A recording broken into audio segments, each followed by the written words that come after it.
Mesdames, Messieurs, peuple congolais, chers membres de la diaspora, je vous informe que, historiquement, et jusqu'à nos jours,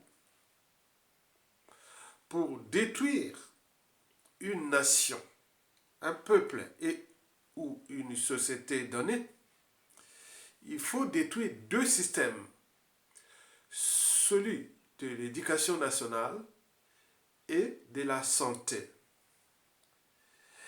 Et c'est ce que le dictateur Denis Sassou Nguesso l'a toujours fait dans ce pays. Depuis déjà, au début des années 1980. Et ce n'est pas étonnant que malgré les entrées colossales d'argent du pétrole, l'éducation nationale et l'enseignement supérieur et voire la santé des Congolais sont restés les enfants pauvres du système France-Afrique de Denis Sassou Nguesso. Voilà pour l'introduction à la situation estudiantine de notre pays qui devient le problème pour l'avenir de notre pays. Et pour le dictateur Sassou Nguesso, c'est ce qu'il faut toujours faire pour qu'il puisse rester au pouvoir. Puisque là où il y a de l'ignorance, les dictateurs prospèrent. Je voulais toujours dire que l'ignorance est la pire des souffrances. Le savoir et la connaissance vous libèrent. Mesdames, Messieurs, peuple congolais, Denis Sassou Nguesso n'a jamais aimé l'éducation nationale, ni l'enseignement supérieur, encore moins la recherche au Congo. Donc, vous le savez très bien, on en a fait des vidéos, et lui-même l'a même dit. Et je voulais faire plusieurs vidéos, qu'avant d'arriver en France, j'avais les classes de première scientifique et des terminales scientifiques que j'enseignais la biologie. Il y en avait plus de 60, 80. Vous imaginez, alors que le pétrole, depuis les années 80 jusqu'à nos jours, coulait à flot. Nous serons peut-être les Émirats. Regardez, nous sommes restés toujours ce pays pauvre-là, où les arriérés des bourses des étudiants partout, vous avez vu partout en Occident, en Asie, dans les Amériques latines, en Russie et partout, il y a des arriérés de bourses partout. Donc vous imaginez les étudiants abandonnés partout. Donc Sassou n'aime pas l'éducation nationale du Congo pour des raisons précitées. Parce que l'enjeu pour Sassou Nguesso, que nous soyons bas en détruisant l'éducation nationale et la santé. Vous voyez, les chiages tuent. On va là-bas pour soit ramasser une maladie nosocomiale, soit pour mourir. Vous n'avez pas de choix. Ce fut un acharnement. Donc ça, il faut en tenir compte de cette réalité historique et factuelle. Au regard de cette dictature qui est déjà liberticide, anti-citoyenneté, antidémocratique, antisociale, criminelle, immorale, dissolue et confiscatoire d'ailleurs de notre pays comme sa propriété privée. Notons au passage que le président actuel de l'université Marine Ngouabi de Brazzaville, le professeur Gautron Ondioto, fut un ami de classe au collège à Makwa. Je connais sa famille, on se connaît. On était tous les jours ensemble. Donc quelqu'un, quelque part, il me respecte. Malgré les plusieurs années d'absence où je suis en Occident. Et donc, il est là-bas, il sait bien qu'il me respecte. Donc quand je parle là, il va écouter cette vidéo. Et n'oublions pas la ministre aussi de l'enseignement supérieur, Madame Adouki. Des familles, je connais. J'allais préciser, voilà, il y a beaucoup, voilà. Donc je veux parler en détail. L'élève sale se lave en famille. Donc le message sera écouté non seulement au niveau de l'université Marine Ngouabi, et aussi au niveau de la ministre de l'enseignement supérieur. Mesdames, Messieurs, peuple congolais, nous sommes dans une situation, où nous vivons dans une situation où ce pays risque de devenir la merde d'Afrique. Parce que quand on détruit l'éducation, eh bien oui, pour remettre ça à plat, au bon niveau d'éducation nationale du Congo, il faudra 20 ans. Ça soit détruit déjà cette éducation nationale, l'enseignement supérieur depuis déjà les années 80. Et puis, dès son retour au pouvoir en 1997, là, il a fracassé. Donc là, c'est un pays perdu. Mais il y a toujours de l'espoir. Parce qu'il y a du renfort. Des gens instruits qui sont à l'étranger. Et donc, nous devons accompagner la revendication estudiantine pour que ça se puisse dégager. Et donc, c'est vraiment le combat de la jeunesse actuelle. Et aussi des fonctionnaires et de la fonction publique et tout compagnie. Donc, il faut vraiment rejoindre les étudiants pour qu'on puisse dégager ce dictateur-là. Vous êtes d'accord? Très bien. Voilà pour la parenthèse de l'introduction intellectuelle à la situation catastrophique de l'éducation nationale et de l'enseignement supérieur et de la recherche dans notre pays. Par ailleurs, depuis hier, les étudiants de l'université Marien Ngouabi de Brazzaville manifestent pour réclamer le paiement des arriérés de leur bourse. Comme au beau vieux temps des années 1980, avec ce même Denis Sassou Nguesso, alors que, à l'époque, le pétrole coulait aussi à flot. Et entre parenthèses, ce qui est comptabilisé dans les comptes publics du Congo, il n'y a que les revenus du pétrole. Mais comme ce pétrole est géré dans l'opacité totale, peut-être on comptabilise que, par exemple, 10% des revenus du pétrole. Le reste est dans l'opacité totale. Est géré dans l'opacité totale. Mais en ce qui concerne les minéraux, ne sont pas comptabilisés. Non plus le bois. Nous sommes un pays producteur de bois. Je pense le troisième du continent. Donc tout ça, ce n'est pas comptabilisé. Vous imaginez. Et le dictateur lui-même consomme déjà 20 à 30% du produit intérieur brut congolais. L'éducation nationale, l'enseignement supérieur, c'est combien? Rien du tout. Ce n'est plus la priorité. La priorité, c'est Sassou Nguesso. En ce qui concerne ce budget-là, c'est déjà sa sécurité. Et puis, ses soutiens extérieurs. Et enfin, l'achat des consciences des dissidents, des résistants et compagnie. Donc, n'oublions pas les biens mal acquis et l'argent qu'ils ont planqué par-ci par-là dans les paradis fiscaux, les biens immobiliers, les comptes bancaires bien garnis et compagnie. Donc vous imaginez, la population n'a rien. Vous allez voir la chute de Sassou Nguesso. Vous allez voir, oh, déjà pour sa sécurité, pour la présidence. C'est bon, en un mois de confiscation de tout ce que Sassou consomme seulement pour sa sécurité haute. On peut payer les bourses de tous les étudiants congolais dans le monde et au pays et les arriérés et tout. Déjà pour un mois seulement hein, de confiscation du train de vie de Denis Sassou Nguesso. Ça peut payer tout. On a tout. La comptabilité est là. Donc, manifester pour les dégager et sauver le pays pour l'avenir de ce pays. Vous le savez, bon, les étudiants dans la rue, Denis Sassou Nguesso panique. Et où se cache-t-il? Ce sont là des infos que nous avions reçues des réseaux citoyens contre la dictature ou contre les dictateurs. Et nous avions essayé un peu d'aller en profondeur et chercher est-ce que c'est vrai que Sassou panique suite à, aux manifestations, aux revendications des étudiants et autres, comme au beau vieux temps des années 80. Quand nous étions étudiants à l'université Marien Ngouabi, on faisait On faisait trembler Sassou Nguesso jusqu'à sa chute dans les années 90 et la tenue de la conférence nationale, puis la transition et que vous avez tous vécu pour ceux qui étaient nés avant les années 90. Et donc là, on nous signale qu'il y a panique. Non, Sassou ne panique pas.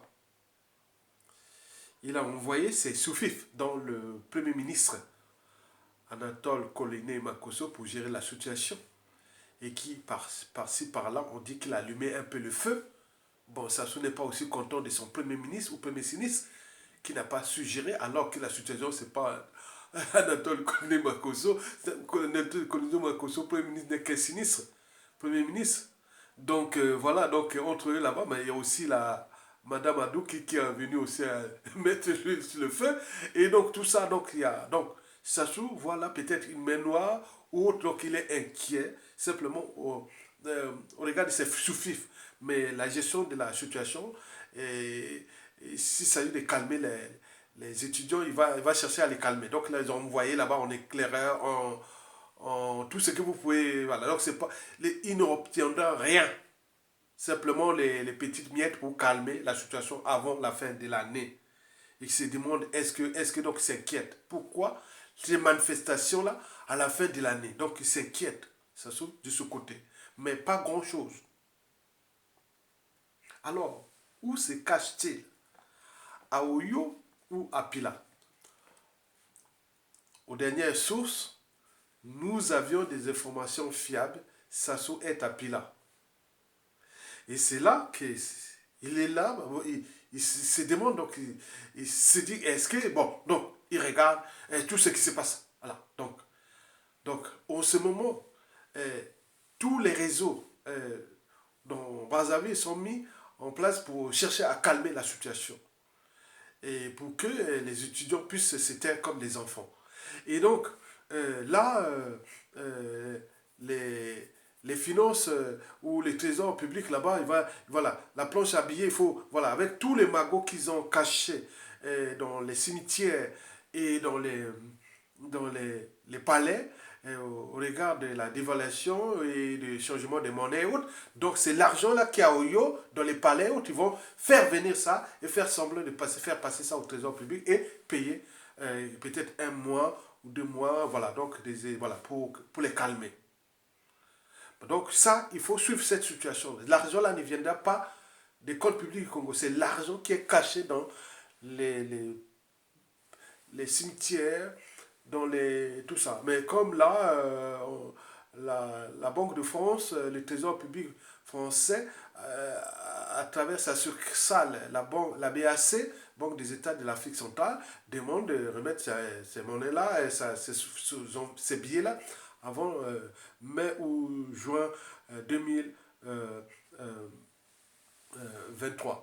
Donc c'est cet argent-là qui vont peut-être prendre cet argent-là et mettre payer quelques. Voilà, mais ils vont avoir des pertes. Puis c'est bon, de toute façon, il n'y a plus de choix. L'argent là va être périmé, donc il faut calmer la situation politique. Donc c'est peut-être cet argent qui va sortir. Donc suivez bien cette situation-là.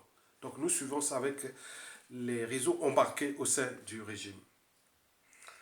Donc, et voilà, et voici maintenant pour les 3 priorités actuelles du dictateur avant la fin de l'année. Vous devez en tenir compte de ça, les 3 priorités. La première priorité actuellement est France-Afrique. Au regard des erreurs qu'il a déjà commises depuis le funérailles de la reine Elisabeth II et de la situation avec la Russie quand le ministre des Affaires étrangères russe était à Oyo en juillet dernier. Et n'oublions pas la situation aussi des prisonniers politiques. Et voilà tout ça. Donc il a mis ses réseaux des meetings nationaux français dans le Total. Et, et, et comment on appelle les intérêts privés qui sont là.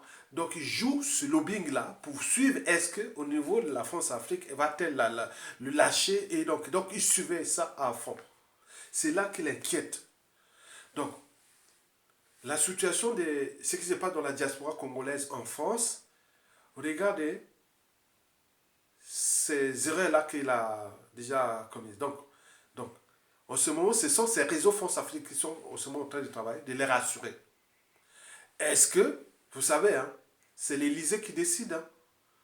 Donc, ce n'est pas Total, ni ces gars qui s'enrichissent sous le dos des Sassou Nguesso, sous le dos de nos comptes publics, sous le dos de nos ressources naturelles, c'est pas ça. Mais quand la France, l'Élysée, et Quai d'Orsay et autres, ils prennent leurs décisions, c'est fait, c'est fait.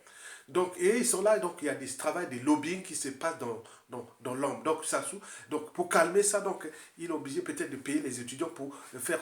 Voilà. Donc, il faut suivre ça, c'est la priorité numéro 1 des Sassou Nguesso aujourd'hui. Avant la fin de l'année. Ok? Retenez bien, c'est la France africaine. Il suit ça. La deuxième priorité de Sassou Nguesso, c'est son fils, Grand Voleur Kiki, qui est en lutte de succession avec Jean-Dominique Okemba, qui est venu échouer. Tout ce que Okemba a fait, il a échoué. Dans la France-Afrique ici. Il a échoué, hein, tout complètement. Maintenant là, en termes de rapport de force, Denis Sassou Nguesso pense que c'est son fils qui peut être peut-être leur successeur pour couvrir ses crimes et sa dépouille et tout compagnie. Mais il y a un problème. C'est que bon, Kiki veut se marier avec une Isaïroise. Et le père ne veut pas. Donc ça se passe comme ça. Vous voyez comment il gère ça comme si le pays-là est devenu la propriété privée, qu'il se prépare à des successions. Vous voyez comment on se prépare au chaos.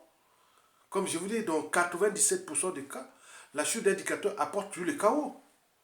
Donc on se prépare au chaos là. Lui il pense déjà entre Jean de Mokemba et Denis Kissé Sassou Nguesso, c'est la guerre de succession. Et de l'autre côté, qui veut déjà avoir une Isaïrois quelque part pour ses marges arrière, je ne sais pas pourquoi. Donc, vous imaginez tout ce qui se chamboule au niveau du clan.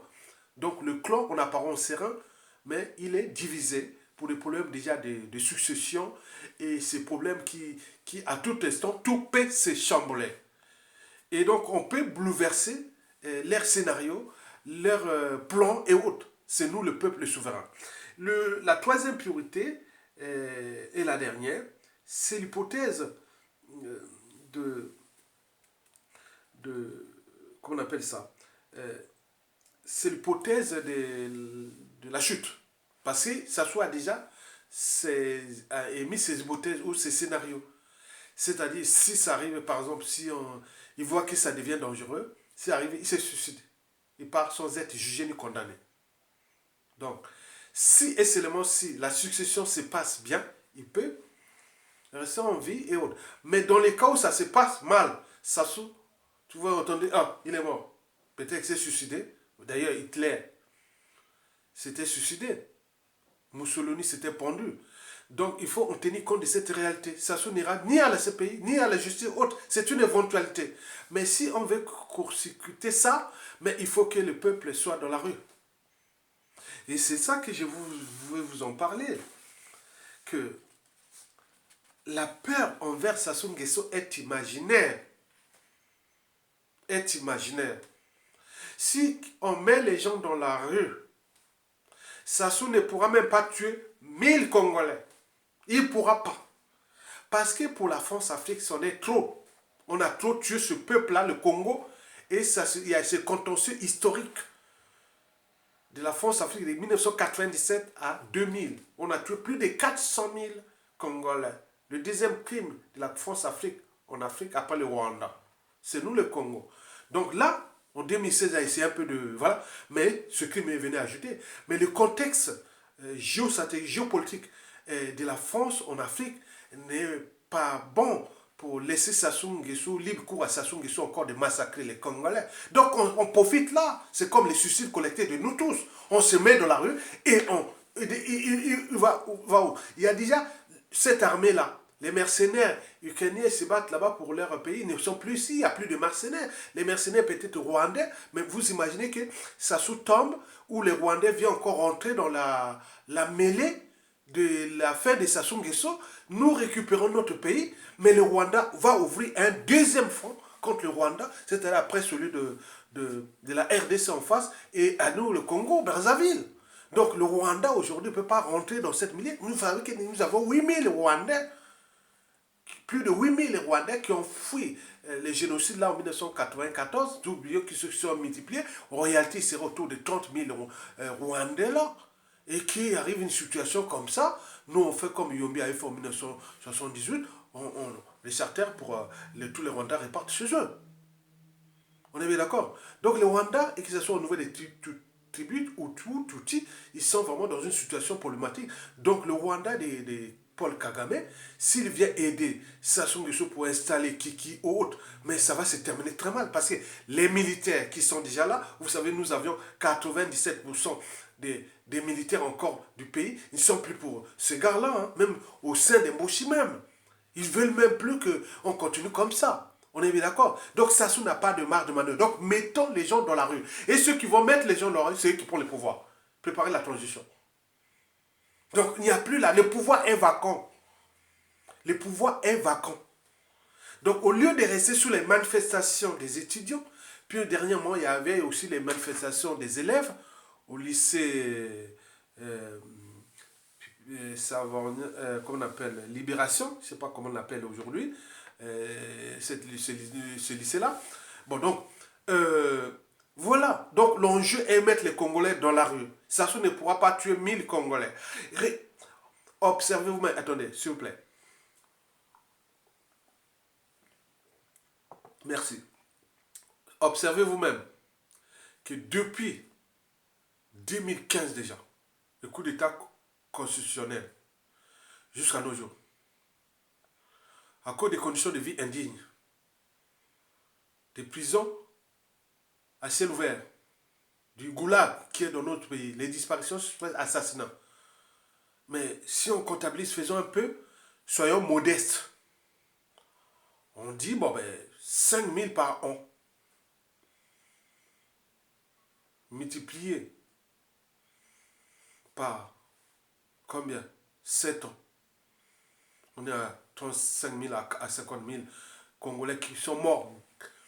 Bêtement, pas bêtement, indignement à cause de... Voilà. Mettons les gens dans la rue. Sassou ne pourra pas tuer plus de 5 000 Congolais dans la rue à Brazzaville.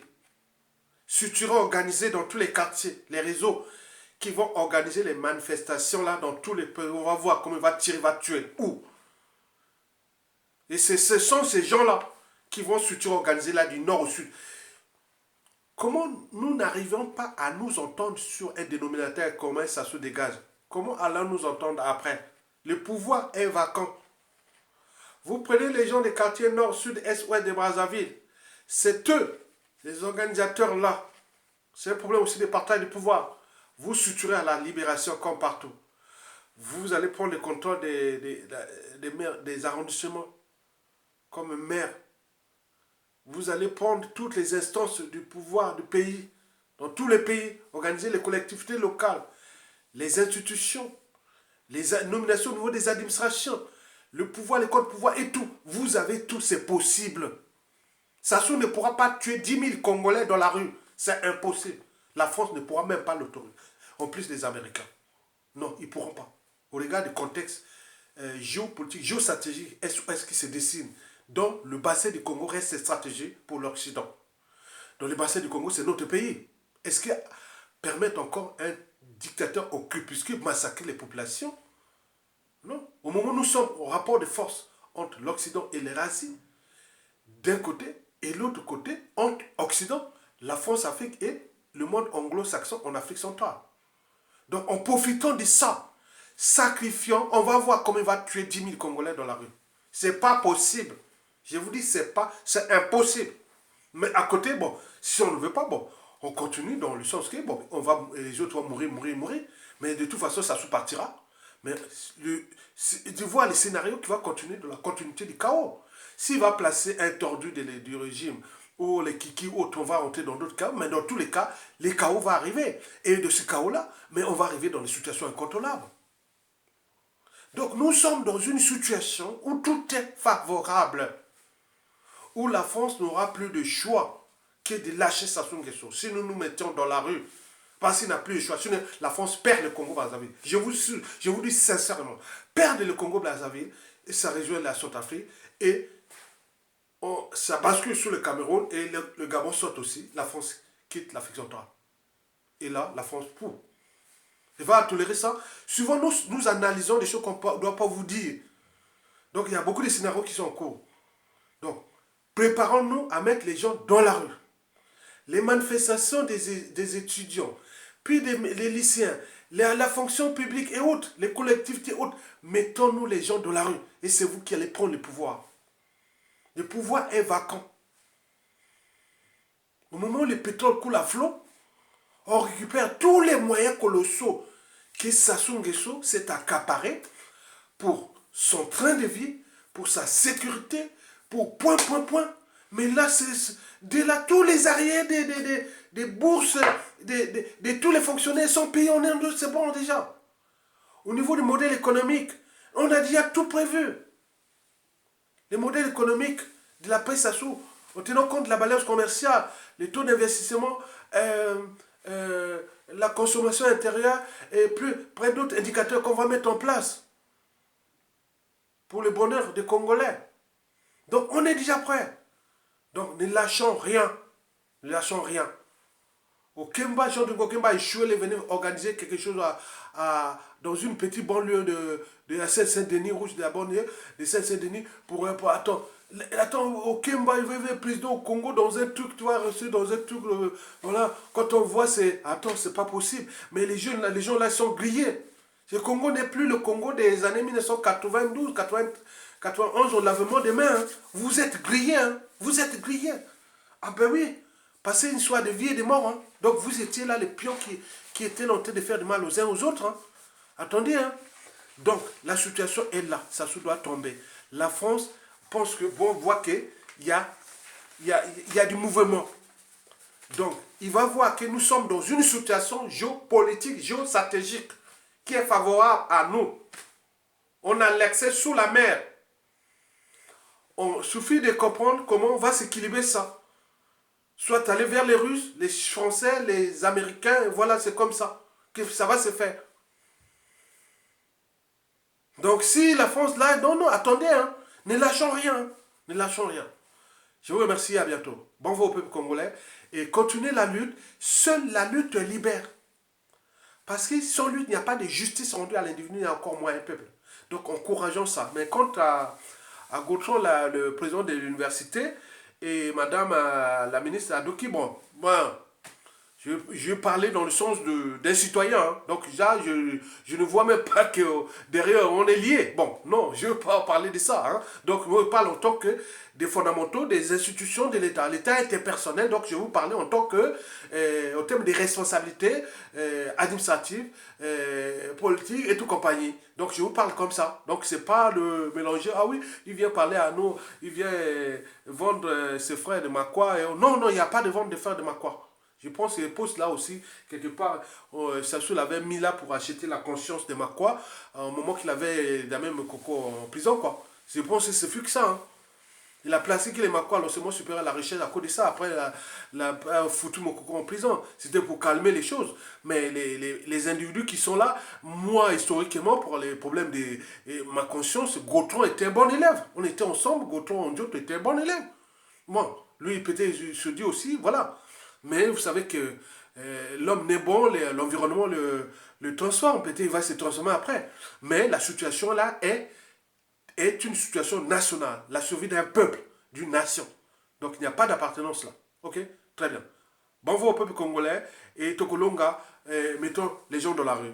On s'y prépare à mettre les gens dans la rue. Sinon, on n'a pas de choix. Merci.